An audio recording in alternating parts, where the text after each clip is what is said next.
Hello বন্ধুরা, নমস্কার। আশা করছি সবাই ভালো আছো, আমিও ভালো আছি।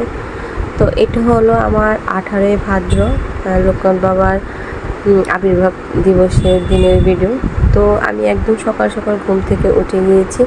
ঘুম থেকে উঠে আমার ঘরের যে নিত্যদিনের কাজ ছিল সেগুলো সেরে আমি চলে আসছি পুজো দেওয়ার জন্য। আসলে আমার সবসময় সকালেই পুজো দেওয়া হয়ে যায়, কারণ আমার ছোটো মেয়েকে আমি নিয়ে আসতে যাই 9:25। তার আগে আমি সব কাজ শেষ করে পুজো টুজো দিয়ে একদম শেষ করে তারপরে মেয়েকে নিয়ে আসতে যাই স্কুলে। আসলে সকাল সকাল পুজো হয়ে গেলে নিজের কাছেও ভীষণ ভালো লাগে। আর সারাদিনের যে কাজগুলো থাকে তার মধ্যে কিন্তু পুজোটি সবার আগে মানে দেওয়া বা করে ফেলা আমাদের দরকার। তো সেটাই করে ফেলি বা করার চেষ্টাও করি। তো বেশিরভাগই আমার সকালে ঘরের যে পুজো থাকে সেটা হয়ে যায়। তো এখানে আমি পুজো দিলাম, আর সেদিন আমি কিছু ফল টল দিয়ে গোবিন্দর এখানে ভোগ দিয়েছিলাম, আসন দিয়েছিলাম।